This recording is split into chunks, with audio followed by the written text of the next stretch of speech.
Happy Wednesday. Well, Coach, talk about the week. It's been good. I mean, really good. You guys have had great energy all week. 2 good days in a row, and excited to get back out and play. Can you update us on Tanner Muse and what he's doing right now? It's been good. Had a good week. Everybody's had a good week. A lot of guys that needed that break. He was certainly one of them. Is this one of the more underrated rivalries in college football? I mean, I would say it's, Clemson at Florida State may be Clemson's second biggest rival. Yeah, I don't know. I don't know if it's under. I mean, for a long time, it's been a top 10 matchup. The last couple of years, it hasn't been. Maybe it's from a national standpoint, but at least from the last 10 years, I mean, the winner of this game has gone on to win this league or win the division for sure. I think Georgia Tech in 09. But, so I think it gets a lot of pub. We've been good, so it's nationally it's had exposure.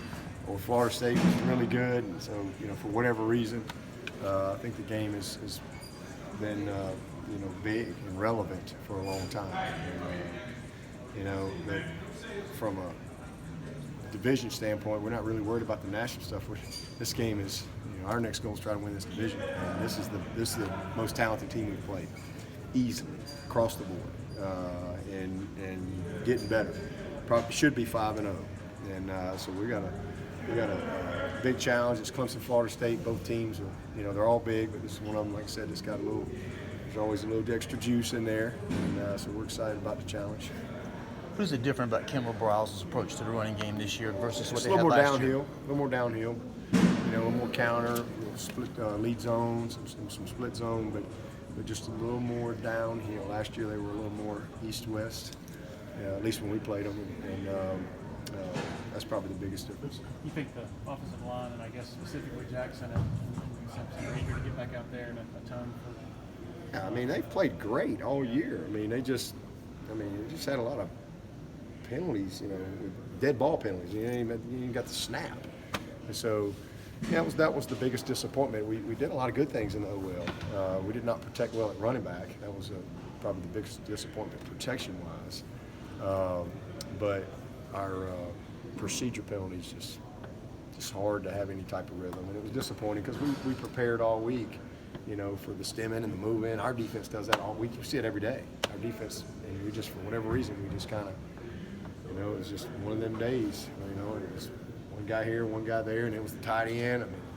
And it always is a critical situation. So, especially in a tight game, and you're trying to get rhythm, and you got minimum plays, people milking the clock. I mean, it's just it adds up. So they're absolutely, want to get back out and play better. Our whole team. We want to play better than our last outing, and we've played good. I mean, we had 4 games. Like I said, in the fourth quarter, they weren't even. The game was over. But we had one of them games where, we didn't play well, but we still found a way to win, and there's something to be said for that. I think that's part of teaching this team. We forget there's 80 freshmen and sophomores on this team, and they got to learn how to win those type of games. So from that standpoint, it's a positive for Trevor. In his entire career here, 20 games, he hasn't had a single game in the fourth quarter where he had to make a play that was critical, to win the game. Every fourth quarter he's had, we've won the game handily. And he, of the 5 games, that was his worst game. And he didn't play bad. That was just his worst game. A couple mental mistakes and missed a touchdown throw. But to show the grit and the moxie and the leadership was awesome to see his energy. So there was a lot of positives, but definitely the team wants to get back out and play a little better. Speaking of Trevor, can you confirm that he had the MRI? No, I'm not confirming any of that, and I don't want anybody texting me anymore. I had a media guy text me the other night about, that's private information. That's private information. If I want anybody to know our medical stuff, I'll tell you. We'll put it on the injury report. But people texted me on my phone to ask me information that's not public, information that I wouldn't put out unless it was something that needed to be put out. That's bad business. That's not how we do things. There's nothing wrong with Trevor, and I don't like people trying to create drama. There's no drama on this team, so what do people do? They want to create drama. It's the most unbelievable thing. There's no drama. Ain't nothing wrong with Trevor. Nothing. If we did an MRI or we didn't, that ain't nobody's business. We do MRIs all the time. All the time. All the time. I mean, a guy gets a bruise on his knee, we do an MRI. A guy bruises his elbow, we do an MRI. I mean, it's like we got to find, it drives me crazy. There's no drama on our team, and so we just want to create some, oh, Trevor missed a throw. He must be hurt. No, he's human. He's human. All right? So here's what I'm confirming. Trevor Lawrence is a great football player and a great leader, and there ain't nothing wrong with him. And people creating stuff that, you know, whether he had one or what does that mean? It means nothing. He had a bruise. He had a bruise. If there was something wrong with him, would we be running him on the goal line and run? I mean, he's run great. There ain't nothing wrong with him. If he missed a throw, it's because he missed a throw. Period. He made a mental mistake. He made a mental mistake. He's not hurt. There's nothing wrong with him. He's not whatever. All these people just need to relax. He's a human.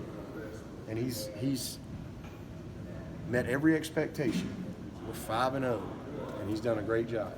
Throwing for more yards per game than we threw last year at this time, scoring the same amount of points than we did last year. Our third down percentage is higher, but I'm not getting into medical information, all right, that I don't put out there, and especially something, you know, he gets a bruise in the Texas A&M game.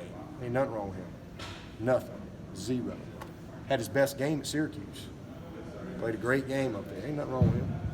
You know, so all the drama that people create, because the reason I'm hot about this ain't on you, Grace. I'm hot about this because I got a text last night at home and I was pissed off because it's, you know, like, oh my God, there's some conspiracy going on.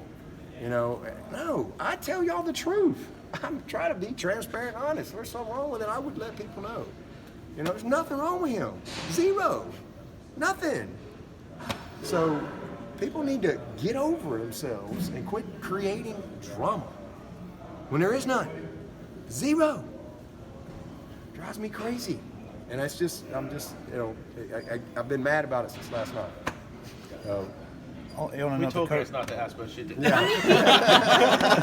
On another note, Coach, we got a chance to speak with Darian Richer yesterday. We got a chance to speak with Darian Richer yesterday, and he told us a little about his journey through Clemson and what all he's been through and where he's at right now. What can you say about Darian? Oh man, he's the epitome of what we want our program to be about. You know, I mean, just he's tough. He's a hard worker. He's committed to being the best he can be. He's a great student. He's a great ambassador. He's one of the best leaders we've had come through here. I mean, he is an unbelievable. If you polled the team 100 and whatever, I guarantee you he'd be one of the top guys on this team. We'll probably all work for Darian Richer one day, and he's a really good player, and he's made himself. I mean, you know, he doesn't get as much opportunity on game